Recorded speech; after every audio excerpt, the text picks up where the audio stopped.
All right, all you wonderful boys and girls, you freedom-loving men and women, wherever you are. Hey, here we go. We're out here at one of the family properties. Got cousin husband behind the camera, but we turned our phones off this time so we won't have any screw-ups. But we're going to shoot a series of videos highlighting just a couple products that are part of our Fork in the Road sale, right? So we're going to have that Fork in the Road sale until that Monday after Independence Day. And I want to highlight a couple of our key products. And one of them is our folding saw pouch. Now, you probably have heard other people refer to the folding saw pouch as Centerline Systems gateway drug. Yeah, sure, maybe it is. But if you notice, we haven't raised the price on this and it's still low. This is actually what we just consider our loss lead. So when we sell these things, we're not really making money off it. We're giving you a really good price, as cheap as we can on this. Because, if you haven't had one of our products before, you might say, oh man, that's $100 or that's $200. And you're just like, cheap ass stuff from China is only $50, But this is the product that once you get it, you're like, okay, but I can take a risk with $50. You're going to get it. You're going to touch it. It's going to be in your hands. You're going to see the craftsmanship that goes into it, the quality of material. And just a quick side note, I just did a special belt for somebody a week ago. Now, you know who you are, sir. Good guy. We were working through some stuff, and then he got the belt, and he started talking about, it's like, because I kind of made a modification so he could use it a little bit like a battle belt. And he's like, man, I got a bunch of battle belts. I mean, your guys' material and your craftsmanship. I'm like, yeah, that's what's called when you actually buy American-made mil-spec materials, type of thing. You've heard me say that a million times. I had to give him a shout out. You know who you are. Good working with you, sir. But just to point out, this is what we're doing with the folding saw pouch, right? You're going to get this in your hands and you're going to be like, man, if that's the quality and craftsmanship that goes into something like this, you'll just see the quality and craftsmanship, and you'll see what a real American Kadura, real mil-spec, webbing, pull the dot fasteners, ITW, Nexus buckles, etc., etc. All right, but here we go. We're going to do the gateway drug. I think Gimli came up with that. It was, yes, one of the guys in the chat or somebody. Anyway, people have been calling that for a while, but we're just calling it our loss lead. So here's our folding saw pouch. What is kind of different about our pouch, and I see some other people doing it, whatever. I'm just surprised no one was doing it a long time ago. I don't want to say I'm the first person who did it, but when I made a folding saw pouch, and all of our folding saw pouches have the same capability, I'll show you in a second, but there's an axe sleeve in here, because a folding saw with a good camp axe or some other type of tool is just like, to me, that's like a no-brainer combination. So before I get into that, let me just go to the back side. So you've got molly across, so you can molly it to another item. And then what you've seen I've done here is I just strung the molly through the bottom row.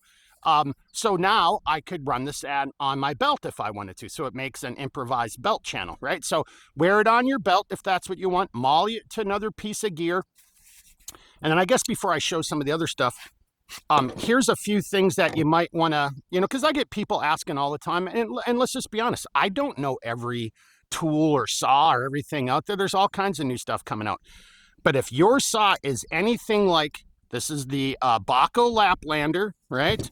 Then I got a Silky F180 and then a Silky Gomboy, right? So these guys right here, all three of these saws will fit into the folding saw pouch.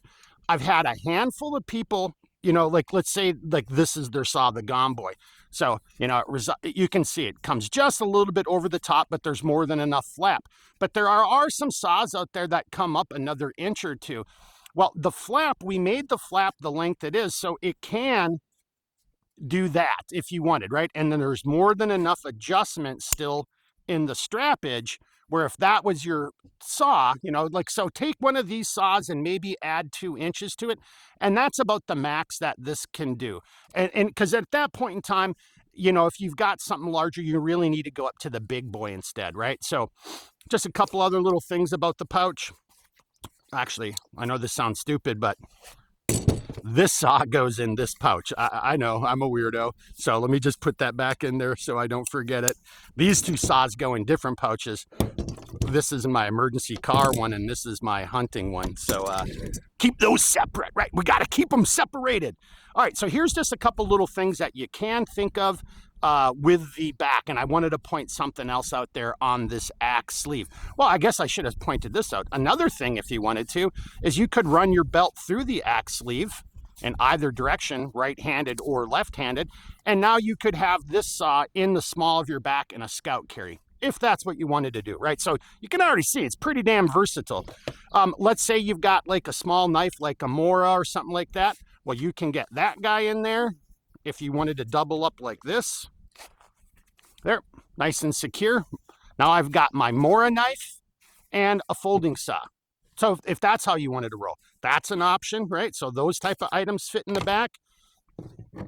Now, if you're going with a camp axe, I do recommend, especially on the folding saw, because it's a little bit smaller, so there's not as much real estate, but you can see the haft, right? You can see kind of like there's no swale on this. This is a nice little trail hawk. And, you know, these type of handles, you know, are going to fit in there super easily, right? So that's very easily sliding in there, right? So just depending on what your tool, the utility that you're going to use. Let's say you like shovels, and there's all kinds of reasons to have a shovel out there with you too, right? So again, I don't know your environment or what you're trying to do, but this is not a cold steel. I can't remember who made this, but this is super lightweight.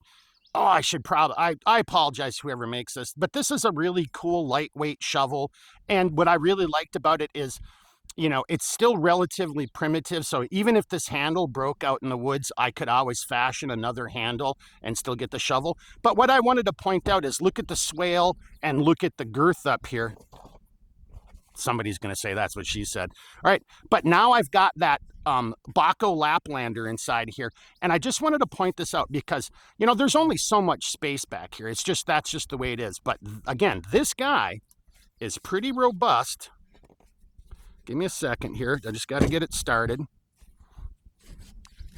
There we go. And then just, it's going to be just a little tight, and there you go. So that's about the max. You know, again, and I apologize, especially to, because this is a really cool shovel. It's super lightweight. But that's about the max. And you can see it kind of stretched out right there. But that's about the max that you're going to fit in the back of the folding saw. And if you can see, you know, it's a little bit of a pain in the ass getting started, but it's easy out, easy on. Folding saw pouch, Centerline Systems.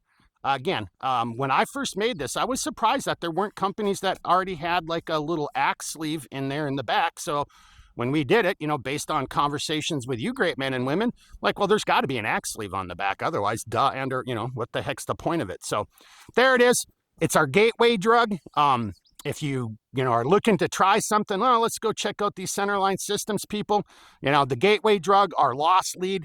You're going to get this in your hand and you're going to be like, you know, they say a picture's 1,000 words. Well, I don't know how many words it is then once you get it in your hand and you see what real Kadura, real webbing, you know, real buckles, real craftsmanship looks like. So there you go. We got a couple more videos to shoot. One of them is going to be an adventure video. Paul doesn't know it yet, but I'm going to have him moving around and showing something with the G3. So folding saw pouch video.